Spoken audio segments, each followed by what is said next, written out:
अल्पकालीन कुल लागतों के बाद अब बात करते हैं अल्पकालीन औसत लागतों की। औसत लागतें उत्पादन में प्रति इकाई लागतें कही जाती हैं। आजकल आर्थिक सिद्धांत में औसत लागतों का प्रयोग कुल लागतों की तुलना में अधिक किया जाने लगा है, क्योंकि ये लागतें सैद्धांतिक और व्यवहारिक दोनों ही दृष्टि से अधिक महत्व की और अधिक उपयुक्त हो गई हैं। औसत लागतें कुल लागतों की ही तरह अल्पकाल में दो प्रकार की होती हैं। एक औसत स्थिर लागत और दूसरी औसत परिवर्तनशील लागत। औसत स्थिर लागत उत्पादन के साथ साथ लगातार कम होती जाती है। इसे उत्पादन की प्रति इकाई स्थिर लागत भी कहा जाता है। इसे अपन कुल स्थिर लागत में लेवल ऑफ प्रोडक्शन का भाग देकर निकाल सकते हैं।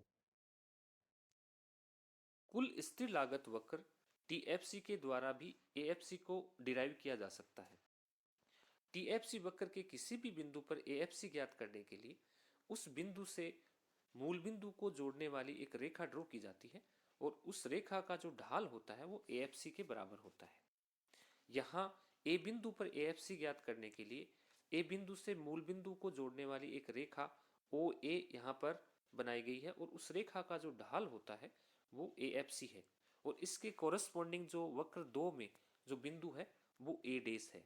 इसी तरह से बी बिंदु से और सी बिंदु से अपन एक रेखा ड्रॉ करके और एएफसी ज्ञात कर सकते हैं और जो एएफसी निकाली जाती है वो यहाँ बी के अकॉर्डिंग बी डेस और सी के अकॉर्डिंग सी डेस के रूप में एएफसी ज्ञात होती है।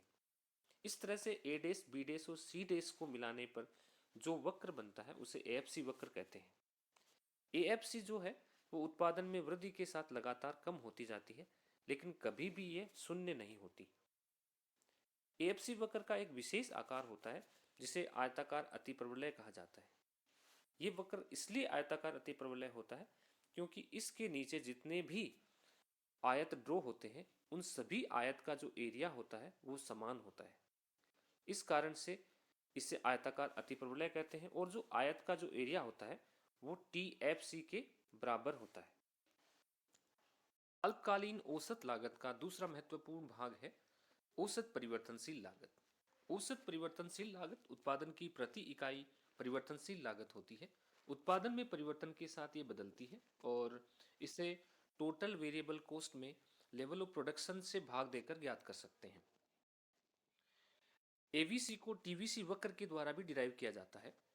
टीवीसी वक्र के किसी भी बिंदु पर एवीसी ज्ञात करने के लिए उस बिंदु से मूल बिंदु को जोड़ने वाली एक रेखा ड्रॉ की जाती है और उस रेखा का जो ढाल होता है वो एवीसी के बराबर होता है।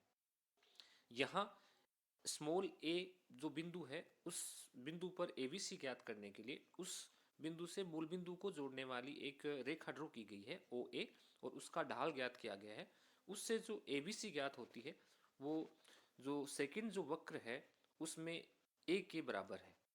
इसी तरह से बी बिंदु से सी बिंदु से और डी बिंदु से मूल बिंदु को जोड़ने वाली एक रेखा ड्रॉ करके उसका ढाल ज्ञात किया जाता है और उस ढाल को ज्ञात करने से जो एवीसी ज्ञात होती है वो क्रमशः बी बिंदु का कोरस्पोंडिंग यहाँ बी बिंदु और सी बिंदु का कोरस्पोंडिंग यहाँ सी बिंदु और डी बिंदु का कोरस्पोंडिंग यहाँ डी बिंदु ज्ञात होता है। इन सभी बिंदुओं को मिला देते हैं तो जो वक्र बनता है वो एस एवीसी के रूप में होता है। यह वक्र यू शेप का होता है।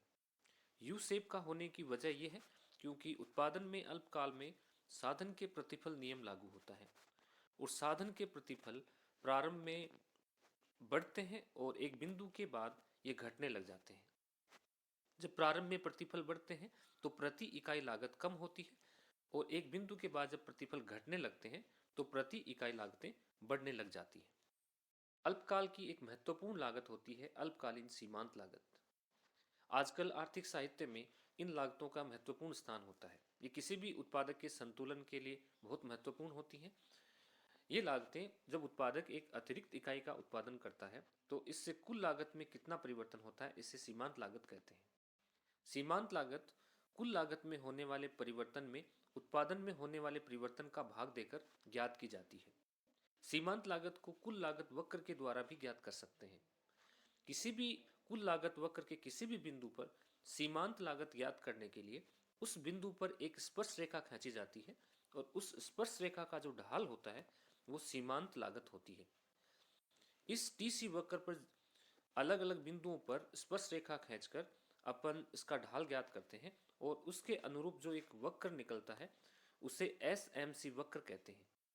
यह वक्र भी यू शेप का होता है और यू शेप का होने की वजह है अल्पकाल में साधन के प्रतिफल लागू होना। साधन के प्रतिफल प्रारंभ में बढ़ने के कारण से सीमांत लागत प्रारंभ में कम होती है और जब साधन के प्रतिफल एक सीमा के बाद घटने लगते हैं तो सीमांत लागतें बढ़ने लग जाती हैं। इस तरह से एसएमसी वक्र भी अन्य अल्पकालीन वक्रों की तरह यू शेप होता है।